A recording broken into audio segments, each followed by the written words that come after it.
So, Mars, ano na?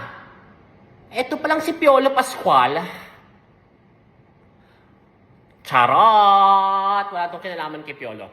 For the past few months, naging busy ang ating gobyerno, particularly ang Senado, Malacanang, and the entire executive department, kay Alice Guo and Pastor Quiboloy. And for the past few weeks, ang sambayanang Pilipino ay naging abala sa mga tumatakbo or nagpa-file ng Certificate of Candidacy na iba't ibang mga personalidad. And behind all these government circus, politics, circus for the past few weeks, for the past few months in the Philippines, nasa lisihan pala tayo. Nasa lisihan. What do you mean, Sian? Ito palang Commission on Elections, nagpa-bidding last year. Tama ba last year? Yun ang di ko sure. Nagpa-bidding sila kung sino ang pwedeng kumontrata sa darating na 2025 elections. Mga gagawa ng mga makina, balota, canvassing machines, and everything else. Isa lang yung bidder. Bakit? Mga foreign companies, mga IT companies na malalaki sa buong mundo, ayaw sa Pilipinas. Magulo eh. Daming korupsyon, daming red tape, daming mga kung anik-anik, sakit sa ulo. Kaya ayaw nilang makialam sa eleksyon ng bansang Pilipinas. Pero merong isang naglakas loob sa hindi maipaliwanag na kadahilanan. Miru Systems of South Korea. Ang malupit dyan, dahil walang ibang nakipag-bidding, no choice ang COMELEC. Isa lang yung nakipag-bid, so kailangan nilang aprobahan yung kaisa-isang yun. 18 billion pesos ang napagkasundo ang kontrata. Magbabayad ng COMELEC ang bansang Pilipinas. Alright, pondo ng bayan ng 18 billion pesos to Miru Systems para i-operate ang buong eleksyon sa 2025. Now, sa hindi maipaliwanag na kadahilanan naman, mga Marcy, ito hindi to chismis facts ito. Yung Miru Systems ay kumuha ng local partner sa ating bansa. Local companies, local corporations. 3. At yung 3 yon, sa hindi may paliwanag na kadahilanan, ay may link lahat sa Duterte administration. Particularly, yung St. Timothy Construction Corporation na pagmamay-ari ni Sara Diskaya and Curly Diskaya. Hindi tunay na pangalan. Si Sara Diskaya and Pacifico Diskaya II. Mag-asawa ite. Siyan! Sino naman yan? Pakialam namin dyan. Artista ba yan? Politiko ba yan? Ang mag-asawang Diskaya ay ang number 1 contractor ng Duterte administration ng DPWH Build projects from 2016 to 2022. Number 1. Under St. Gerard Construction Corporation. Dahil nagkaroon sila ng issue sa BIR noong 2020, fin-lockdown sila, pinalitan nila yung pangalan ng kumpanya. Naging St. Gerard General Contractor Chuba Chuchu Ek. Bottom line, sila yung may-ari nito. Sila ang pinakamalaking contractor ng mga Duterte.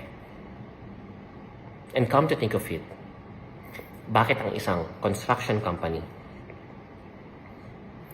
ay magiging partner ng isang Miru Systems na service provider sa buong eleksyon ng ating bansa? Construction company. Why? How? Siyan, sure ka ba dyan?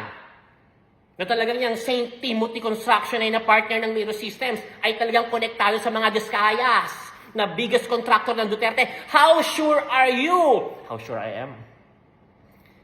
Check nyo yung articles of incorporation nila 10 years ago, 9 years ago. I forgot what is the exact year. And you will see their names. Pacifico Diskaya II and Cesara, blah blah blah, it's a long name, Diskaya. And take note,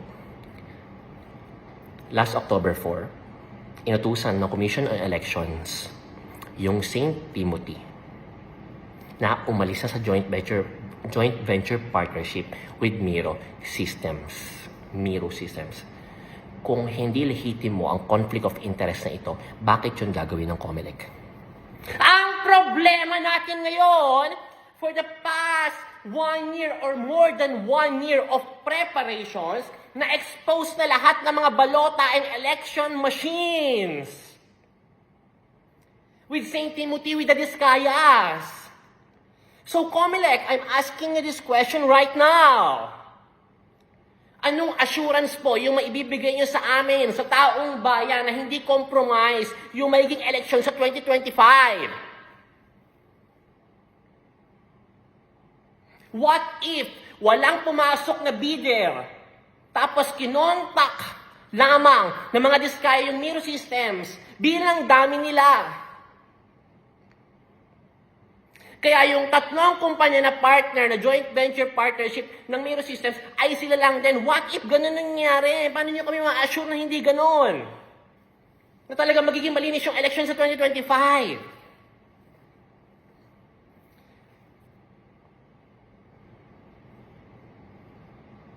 Yung Diskaya, meron silang 5 kumpanya na nakaregister sa Pilipinas. Yung tatlo, St. Gerard, General Contractor, blah, blah, blah.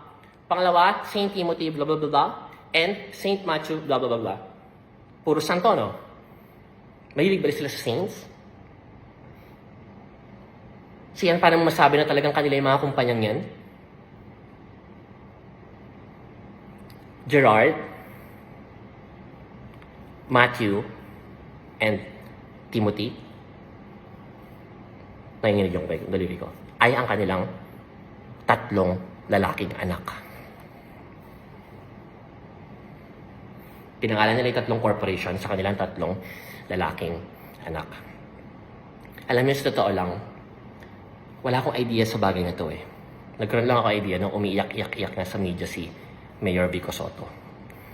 And for the past 3 days, inaral ko mabuti lahat ng facts, lahat ng documents. And I'm telling you right now, what I'm saying this time is not a chismis at all. These are based on facts. And to be honest with you, hindi ko rin gusto si Mayor Vico. Bakit? Masyadong straight. Masyadong too good to be true. Ayaw ko sa mga taong straight eh. Gusto ko mga bi legal. Pwede sa legal, pwede sa illegal. Ayaw ko ng mga ganyang straight masyado kagaya ni Mayor Vico. Parang not my taste, no? Hindi ako ganun. Gusto ko yung mga taong illegal. Kaya, to be honest, kung personal preference lang, mas gusto ko yung mga Diskaya. Mas gusto ko yung mag-asawa. Kung personal preference, bakit? Ang lupit nyo. Kayo number 1 contractor ng gobyerno for 6 years. Kahit way back 2015 yung St. Gerard na flag daw ng BIR for issuing fake receipts.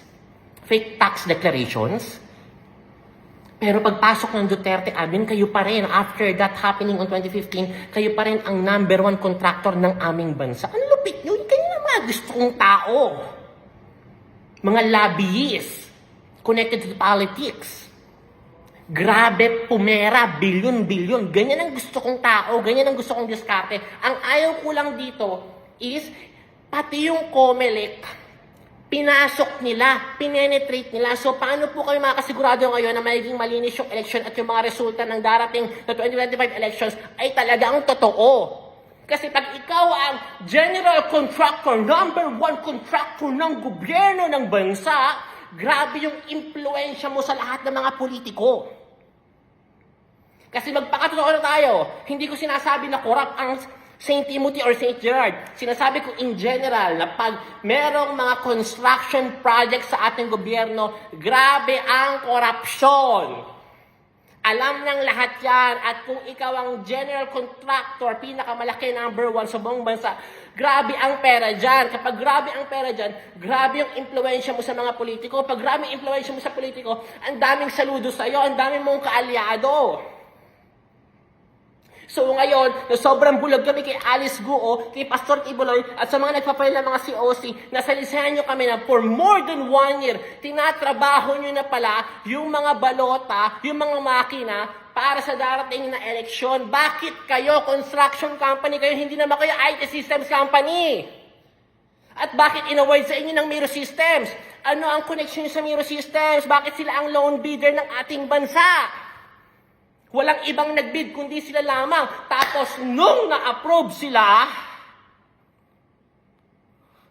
nung nag-grant sa kanila yung kontrata, kayo agad ang kinuwang local partners. How come? How come hindi ko mapagtagpay? Hindi may paliwanag na kadahilanan eh. There's something wrong.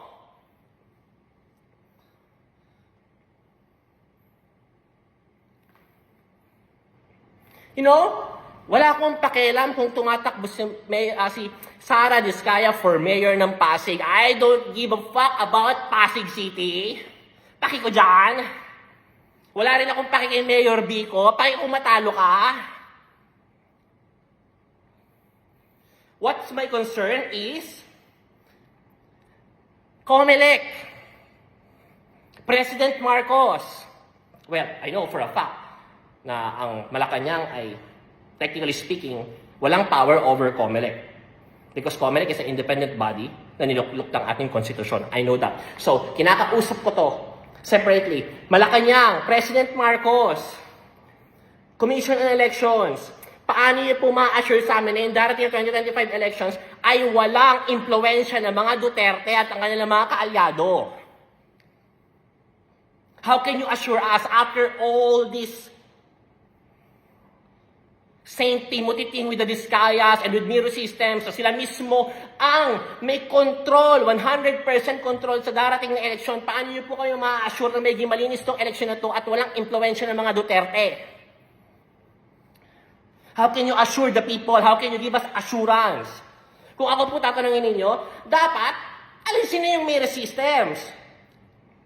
Pinaalisin na nga yung St. Timothy eh. Aminado na nga kayo, there's a conflict of interest, there's a problem.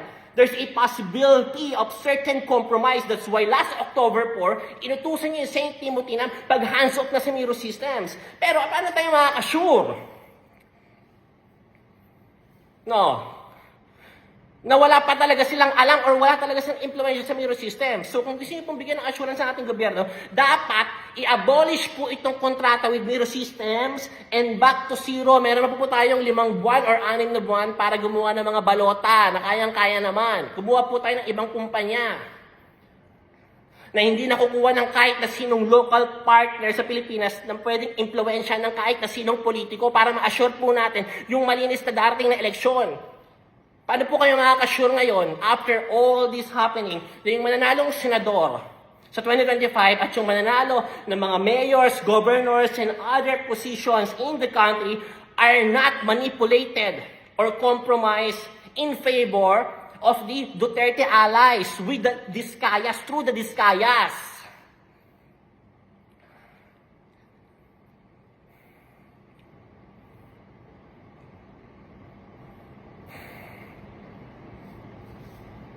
Yun lang po. Makit likod ko, pinalikat ako. God bless po sa ating bayan. Kapon kap.